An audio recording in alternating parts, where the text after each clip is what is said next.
Today, I want to talk about something incredibly ordinary: cement.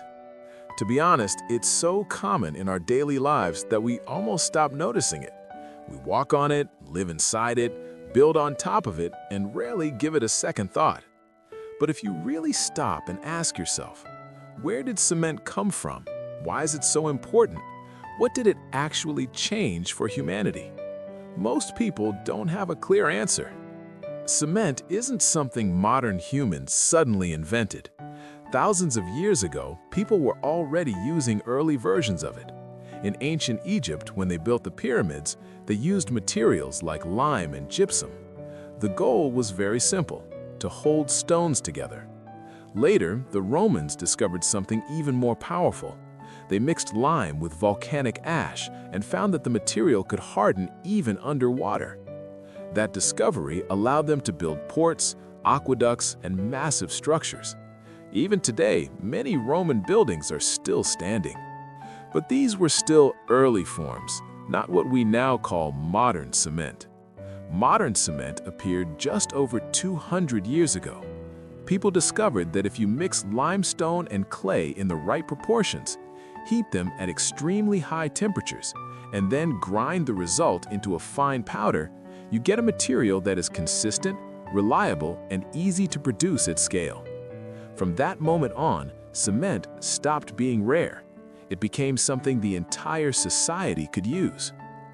One of the biggest misunderstandings about cement is how it hardens. Many people think cement simply dries out and becomes solid.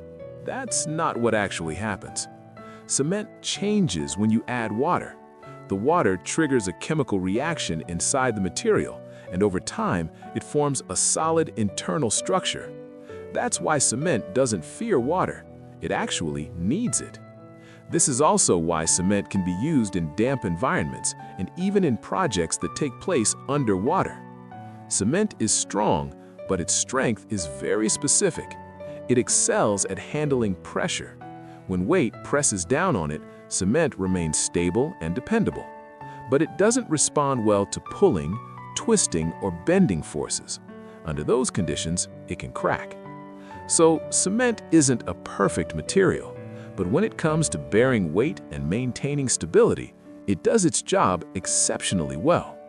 Another reason cement is so widely used is how practical it is. Before it hardens, it's just powder. Once water is added, it flows. It can be poured, shaped, and molded. Flat surfaces, curves, thick structures, thin layers, cement adapts easily. After it sets, it becomes solid, durable, and long-lasting. And there's something else that matters just as much. Cement is inexpensive. Its raw materials are everywhere: stone and earth. That makes it a low-cost material with remarkably stable performance. That combination is why cement is used all over the world. At its core, cement does one simple thing: it binds. It takes loose, scattered materials and turns them into a single whole. Whatever something needs stability or long-term support, cement quietly appears in the background. You may not notice it, but the road you walk on, the ground beneath your feet, and the spaces around you almost certainly depend on cement in some way. It rarely draws attention, yet it constantly carries weight. Cement's greatest contribution to humanity isn't a specific building or structure, it's a capability. For the first time, humans could build large, durable structures at a relatively low cost. Living conditions changed as a result. Before cement became widespread, strong buildings were often a privilege. After cement, safety and stability became part of everyday life for ordinary people. Cement also changed how humans think about time. In the past, buildings were often made just to last long enough. With cement, people began asking different questions. Will this last for decades? Could it last for 100 years? From that point on, humans weren't just building for the present, they were building for the future. And that's what makes cement interesting. It's not impressive to look at. It isn't elegant or complex, but it's dependable. And it's precisely this quiet, unremarkable material that supports the world we live in today. After talking so much about cement, there's one thing I really want to pull out and talk about on its own. Cement, by itself, is not the strongest material. It's not the hardest. It's not the most expensive. It's definitely not the rarest. But it has one ability that's very hard to replace. It connects things. If you look at sand on its own, it's just sand. If you look at gravel on its own, it's just a pile of stones. They don't do much by themselves.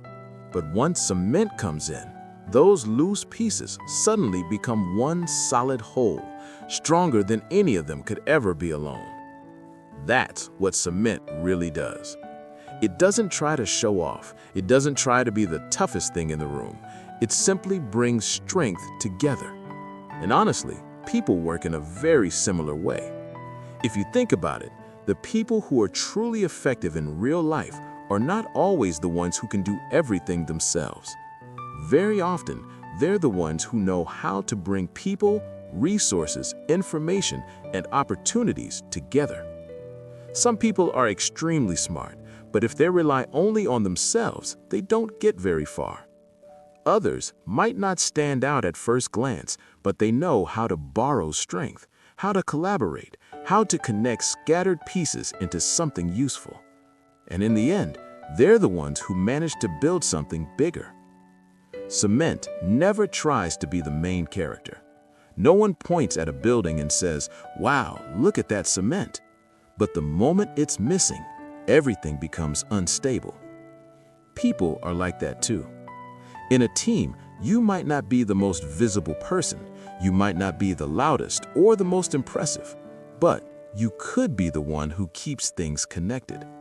You handle communication, someone else focuses on execution.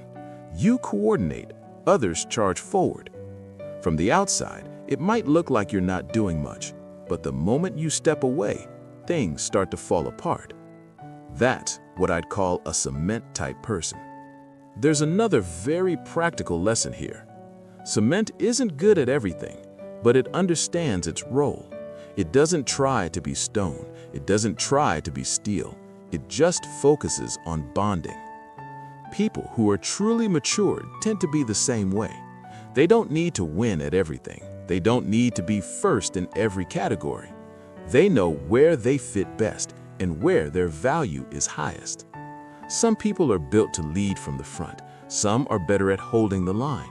Some are great thinkers. Some are great doers. You don't have to be the sharpest material in the structure. You can be the layer that allows everything else to actually work together. There's one last thing about cement that's worth thinking about. It takes time. You don't pour cement and get strength instantly. It reacts slowly, it settles, it stabilizes, and only then does it become strong. Building personal ability works the same way. Relationships, trust, experience. None of that happens overnight. You can't rush it. So if you look at cement from this angle, the lesson is pretty simple and very real. It's not about how strong you are on your own. It's about how much strength you can bring together. If you can take scattered pieces and turn them into something solid, that's often far more powerful than individual talent. Cement doesn't draw attention, but it's what allows everything to stand. And if a person can do that, quietly, consistently, that's already something worth respecting.